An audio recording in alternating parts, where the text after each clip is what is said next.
Hello, I'm Drew Evans, and I'm here to talk about one of the greatest growing problems in our world today. Poverty. First, I want to ask you all a question. Raise your hand if you think that America is in the top number, the top 25 as in terms of highest percentage of people below the poverty line. Top 75? Top 125? If your hand is up now, then I'm afraid you're wrong. No offense, I would have thought that myself a month ago. But as it turns out, America is in 131st place with a seemingly small compared to the others, 12%. You see, we have this meal laid out for us in the morning. We go to school, it's fun, we come home, and we have dinner. But they don't have that. I need a volunteer. The girl over there.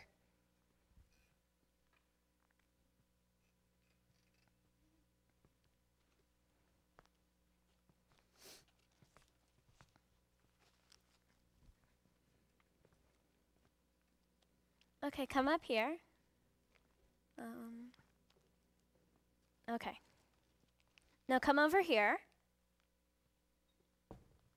What's your name? Caitlin. Okay.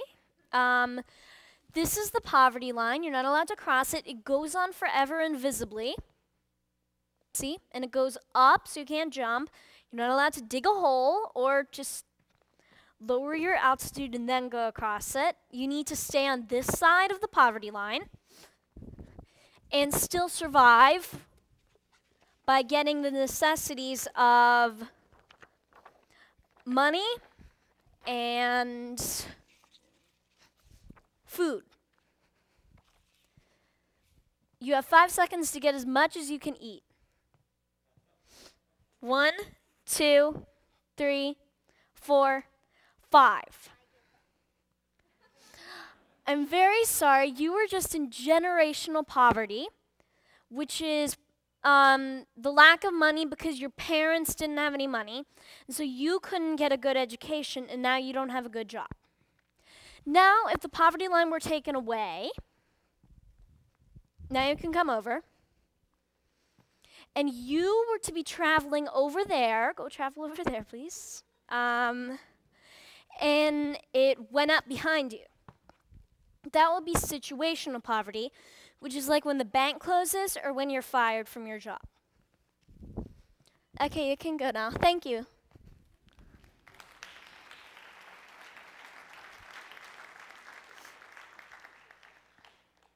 So as I mentioned in the demonstration on generational poverty, no good jobs, no good education, no good jobs.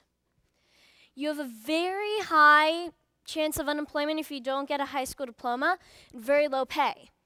Now, not everyone can afford that, and hardly anybody can afford a doctoral degree. I mean, it's very hard in Africa.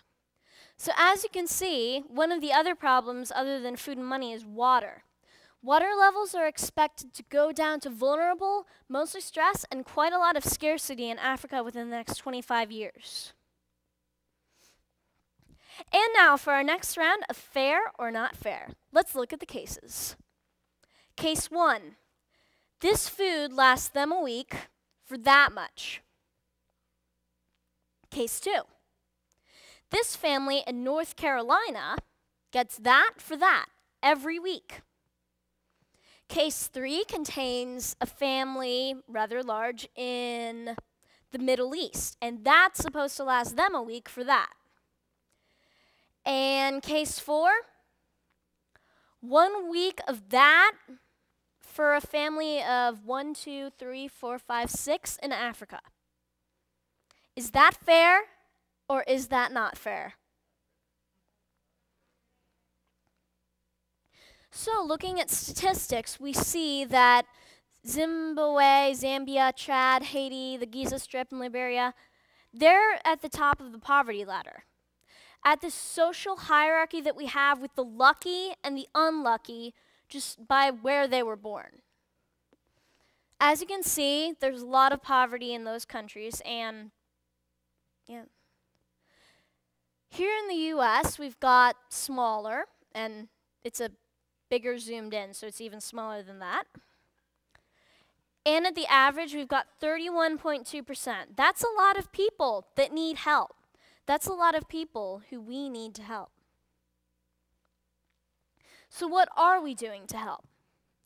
Well, out of every $100, Norway, at the very top of the ladder, donates $1.10. The United States, 21. And at the very bottom, I know you can't see it, but Italy with 15. So what can we do to help as individuals? This poverty-sponsoring website, freepoverty.com, donates 10 cups of water for every time you can geographically plot a location. It's free and completely real. And grainsofrice.com donates 10 grains of rice for every simple trivia question that you can do. In fact, you can make accounts in groups.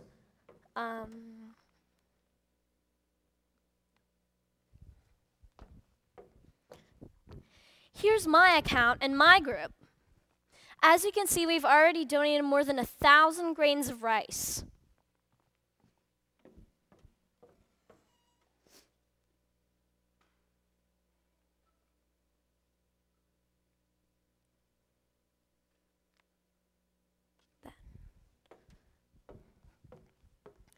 So what can we do? We can encourage our schools to have a Poverty Awareness Day with talks about poverty or videos. We could have a shoeless walk to show what it's like to not be able to afford shoe money and get sponsors. Our school lunch could be changed into one bowl of rice for a day. That would get sponsors too, I bet. Or we could just have that every day as an option. So one person may not be able to stop poverty, but one person can spread the word to others, and one person can make a difference to one other person. So why don't we all help to stop poverty today?